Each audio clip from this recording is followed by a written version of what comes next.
Well, good morning, everybody. Welcome to the 12th of October, 2024, here in good old Pahrump, Nevada, where the outdoor temperature is 64 degrees. It's getting cooler every day. There's Dottie still sleeping on the bed behind me, and we're going to read your comments for the day today. And the first one is from 60 Clow, that's 60CLOW. And that is on the generator video from not yesterday, but the day before. Great info, Rob. Thanks for sharing. And then we have a couple of comments on the positive news video, which was about a Italian man that found a beat up old painting in the basement of an abandoned house. And his wife said, "Oh, that's a piece of junk," so we framed it anyway, and they kept it. It turns out it was a Picasso worth $6 million.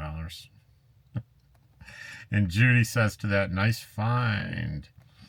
And then we have Ken Gray, on the same video, says, "Fortunate find." Another from Naj on the generator information. "Great info. I know high altitude affects fire, and it takes longer for water to boil, but I had no idea that it would affect the generator. Thanks for the information. Hugs to Dottie and George." And the way it affects a generator is kind of the way it affects fire, too. It has to do with the mixture of oxygen. You have less oxygen at higher elevations. You have less efficient burning of fuel. Mr. Aroshan, on he says, "I have a Westinghouse 3600 XTI from Home Depot. It has 3,000 running watts. It's a pull start. I bought it because it weighs 70 pounds. I can still handle that much. The ones with starting batteries weigh upwards of 90 pounds. You mean like the Predator 5000 I bought?" Yeah, weighs like 100 pounds. So far when using it, I've been using it on my tailgate of my truck. And it's on wheels, and I roll it back in. I don't move it. In quartzsite, I will likely get Tim to help me, and I will take it off the tailgate and roll it under the trailer and lock it with a cable lock to the trailer, and that's where it'll be all winter.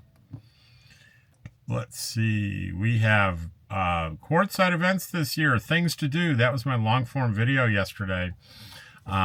Just a listing. It took me a while to find a comprehensive listing of all the events and things to do, and it's not comprehensive. I'm sure it's missing a lot of stuff. So let's see how many views we got there. Quartzsite events this year, we are at almost 800 views, which is unheard of for me this time of year, but it's got the word quartzsite in it, so boom.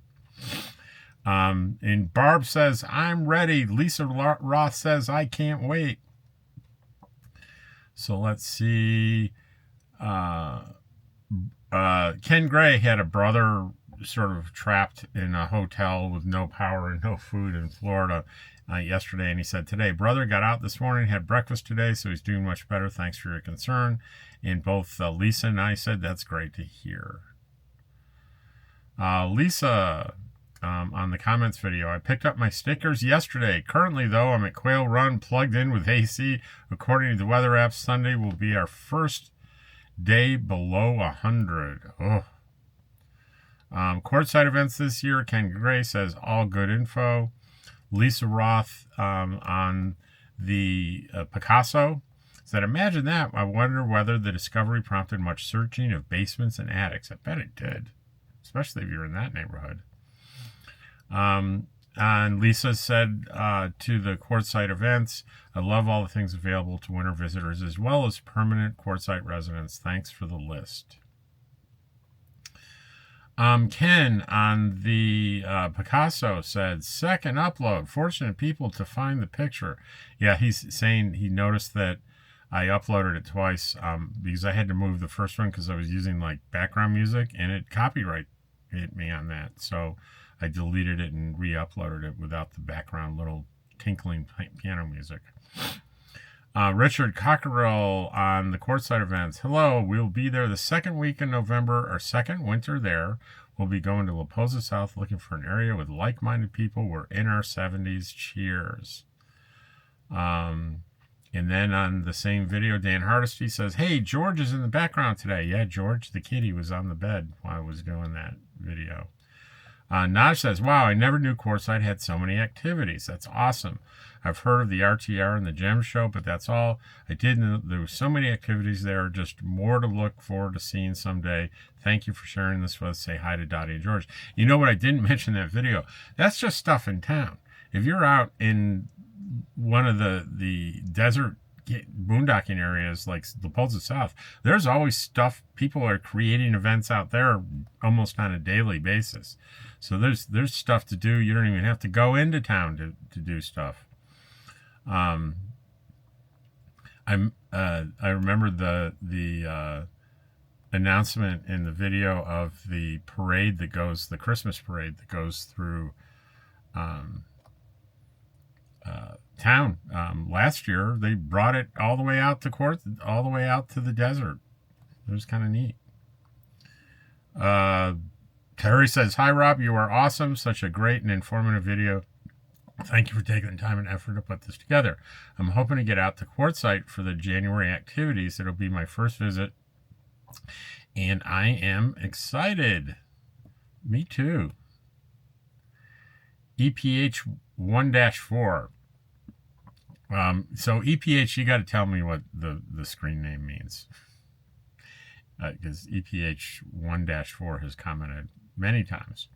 Pancakes with gravy is a great meal. That's the pancake dinner they have once a month.